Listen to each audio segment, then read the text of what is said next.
Hello everyone, welcome to easy chemistry concepts. మన previous వీడియోలో మనం ఈ ఆర్గానిక్ రియాక్షన్ మెకానిజమ్స్లోని రియేజెంట్ అంటే ఏంటి, రియేజెంట్ యొక్క టైప్స్ గురించి డిస్కస్ చేసాం. అండ్ అలాగే దానికి ముందు వీడియోలో మనం ఈ కాంపౌండ్లో బాండ్ బ్రేక్ అయినప్పుడు ఎలాంటి క్లీవేజ్ జరుగుతుంది, హోమోలైటికా హెటరోలైటికా అని ఆ టైప్స్ కూడా డిస్కస్ చేసాం. అయితే ఈ వీడియోలో మనం ఎలక్ట్రాన్ డిస్ప్లేస్మెంట్ ఎఫెక్ట్స్, సో ఈ ఎలక్ట్రాన్ అనేది బాండ్ క్లీవేజ్ అవుతున్నప్పుడు ఆ electron displacement means electron moment అనేది ఎలా ఉంటుంది, ఆ మూమెంట్స్ని ఎక్స్ప్లెయిన్ చేయడానికి కొన్ని ఎఫెక్ట్స్ అయితే ఉన్నాయి. Inductive effect, resonance effect, hyper conjugation, electromeric effect. So వీటి గురించి ఈ వీడియోలో డిస్కస్ చేద్దాం. అండ్ ఎలక్ట్రాన్ డిస్ప్లేస్మెంట్ ఎఫెక్ట్ అనేది మనకి, ఆ ఎలక్ట్రాన్ మూమెంట్ వల్ల వచ్చిన ఎఫెక్ట్ అనేది మనకి 2 టైప్స్గా ఉంటుంది. Either it is temporary are permanent. So ఆ ఎలక్ట్రాన్ డిస్ప్లేస్మెంట్ ఎఫెక్ట్ అనేది టెంపరీగా అయి ఉండొచ్చు, లేదా పర్మనెంట్గా ఎఫెక్ట్ అనేది అయి ఉండొచ్చు. In fact if the electron displacement effect is temporary, then it must caused by the reagent. So మనకి టెంపరీగా ఎలక్ట్రాన్ డిస్ప్లేస్మెంట్ ఎఫెక్ట్ అవ్వాలంటే ఆ రియేజెంట్ వల్ల అయితేనే టెంపరీగా అవుతుంది. వేరాజ్ పర్మనెంట్గా ఎలక్ట్రాన్ డిస్ప్లేస్మెంట్ ఎఫెక్ట్స్ అనేవి జరగాలంటే అది ఆ పర్టికులర్ కాంపౌండ్లో ఉండే యాటమ్స్ మధ్య ఉండే ఎలక్ట్రాన్ నెగిటివిటీ డిఫరెన్స్ వల్ల మాత్రమే అది ఆ పర్మనెంట్ ఎలక్ట్రాన్ డిస్ప్లేస్మెంట్ ఎఫెక్ట్ అనేది జరుగుతుంది. So temporary electron displacement effect is caused by the reagents. So మనకి టెంపరీగా జరిగే ఎఫెక్ట్స్లోకి ఎలక్ట్రోమెటిక్ ఎఫెక్ట్ వస్తుంది. వేరాజ్ పర్మనెంట్గా జరిగే ఎఫెక్ట్స్లోకి inductive effect, resonance effect and hyper conjugation వస్తుంది. సో ఈచ్ ఎఫెక్ట్ గురించి మనం డీటెయిల్గా డిస్కస్ చేద్దాం. ఈ వీడియోలో మనం ఓన్లీ పర్మనెంట్ ఎఫెక్ట్లోని ఇండక్టివ్ ఎఫెక్ట్ గురించి డిస్కస్ చేద్దాం. మన నెక్స్ట్ వీడియోలోని రెజొనెన్స్ ఎఫెక్ట్ గురించి, అలాగే ఫర్దర్ వీడియోస్లోని hyper conjugation and electromeric effect గురించి డిస్కస్ చేద్దాం. So first of all inductive effect, దీన్నే ఐ ఎఫెక్ట్ అని కూడా అనొచ్చు. సో ఇండక్టివ్ ఎఫెక్ట్ అంటే ఏంటంటే the displacement of shared pair of electrons. So ఏదైనా ఒక బాండ్లోని 2 యాటమ్స్ మధ్య షేర్ చేసుకున్న ఎలక్ట్రాన్స్ అనేవి, ఆ ఎలక్ట్రాన్ పెయిర్ అనేది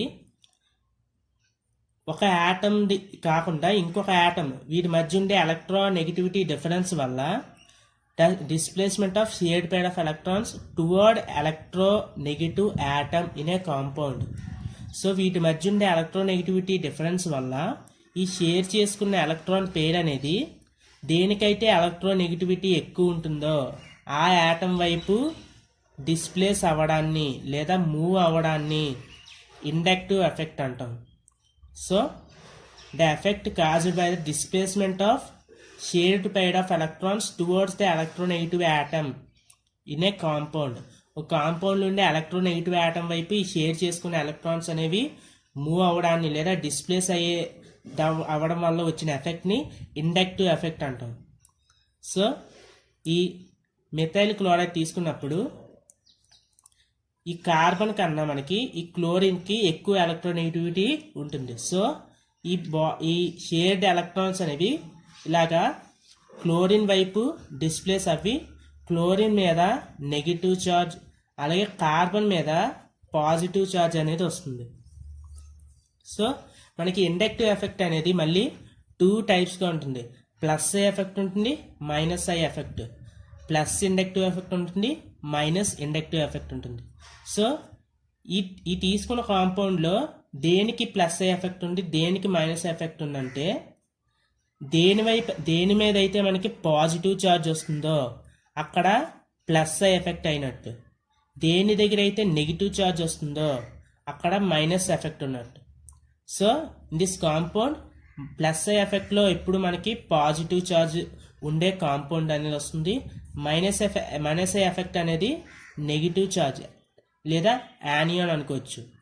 సో క్యాటియాన్ అండ్ యానియాన్ అనుకోవచ్చు. సో ఇలాగ ఒక కాంపౌండ్లోని షేర్ చేసుకున్న ఎలక్ట్రాన్స్ అనేవి వీటి మధ్య ఉండే ఎలక్ట్రోనెగటివిటీ డిఫరెన్స్ వల్ల ఎలక్ట్రోనెగటివిటీ ఎక్కువ ఉన్న ఆటం వైపు డిస్ప్లేస్ అవ్వడాన్ని లేదా మూవ్ అవడం వల్ల వచ్చిన ఎఫెక్ట్ని ఇండక్టివ్ ఎఫెక్ట్ అంటాం. సో దేని వైపు అయితే మూవ్ అవుతున్నాయో అటువైపు మైనస్ ఏ ఎఫెక్ట్ ఉంటుంది, ఏదైతే లాస్ అవుతుందో అక్కడ ప్లస్ ఏ ఎఫెక్ట్ ఉంటుంది. సో ఈ మైనస్ ఐ ఎఫెక్ట్ ఏ ఆటమ్స్కి ఎక్కువ ఉంటుంది అనేది ఒక ఆర్డర్ అనేది ఉంది. ఫస్ట్ ఆఫ్ ఆల్ అన్ని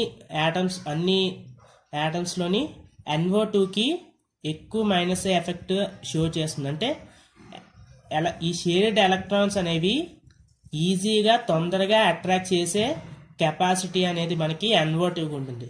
దాని తర్వాత సైనైడ్స్కి, తర్వాత ఆల్డిహైడ్స్, కీటోన్స్, కార్బాక్సిలిక్ యాసిడ్స్, తర్వాత హ్యాలోజన్స్లో కూడా మనకి ఫ్లోరిన్, క్లోరిన్, బ్రోమిన్, అయోడిన్ ఈ ఆర్డర్లో ఉంటాయి. ఫ్లోరిన్కి ఎక్కువ ఉంటుంది when compared to chlorine and after bromine and iodine. So లాస్ట్లో మనకి హైడ్రాక్సిల్ గ్రూప్స్ అనేవి ఉంటాయి. సో ఇలాగా మైనస్ ఎఫెక్ట్ ఆర్డర్ అనేది.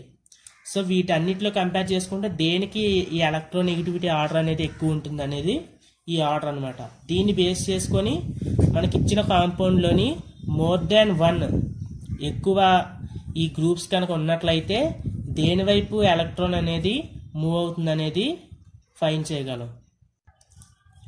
ఫర్ ఎగ్జాంపుల్ ఈ కాంపౌండ్లో మనకి హైడ్రాక్సిల్ గ్రూప్ ఉంది, క్లోరిన్ ఉంది, కానీ ఎలక్ట్రాన్ అనేది క్లోరిన్ వైపు డిస్ప్లేస్ అవుతాయి. ఎందుకంటే and compare to hydroxyl group chlorine is more electronegative.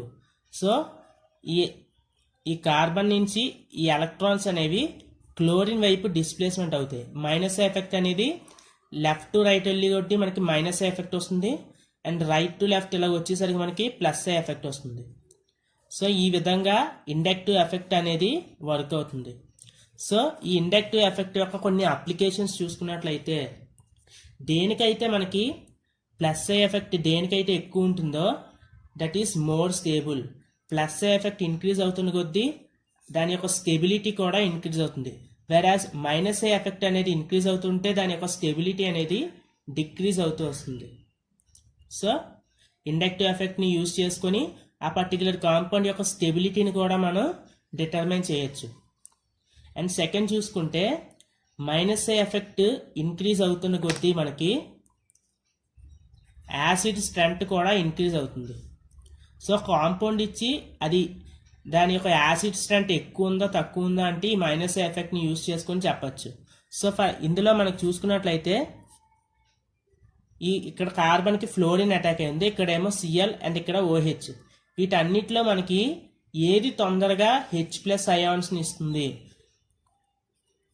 ఈ CH3నే మనం ఇలా రాసుకున్నట్లయితే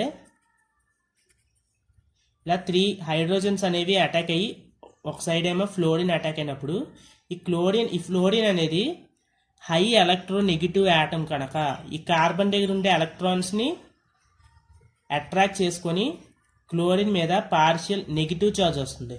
సో కార్బన్ అనేది ఇక్కడ ఈ కార్బన్ దగ్గర ఉండే ఎలక్ట్రాన్స్ని లాస్ అయింది కనుక దాని పక్కన ఎడ్జసెంట్లో ఉండి హైడ్రోజన్స్ నుంచి ఈ ఎలక్ట్రాన్స్ని కార్బన్ అనేది తీసుకోవడం జరుగుతుంది. సో ఈ ఫ్లోరిన్ ఈ అటాక్ అయిన గ్రూప్ అనేది ఎక్కువ ఎలక్ట్రోనెగటివ్ అయితే ఈ హైడ్రోజన్స్ అనేవి ఈ కార్బన్కి ఎలక్ట్రాన్స్ ఇచ్చి ఈజీగా H+ అయాన్స్ అనేవి ఈజీగా రిమూవ్ అవుతాయి. సో ఈ ఎలక్ట్రోనెగటివిటీ ఎలిమెంట్ అనేది ఎలక్ట్రోనెగటివిటీ యాటమ్ అనేది ఎక్కువ ఎలక్ట్రోనెగటివిటీ ఉన్న యాటమ్ అనేది ఉన్నట్లయితే ఈజీగా H+ అయాన్ అనేది వస్తుంది. సో దాని యొక్క స్ట్రెంత్ అనేది ఎక్కువ ఉంటుంది.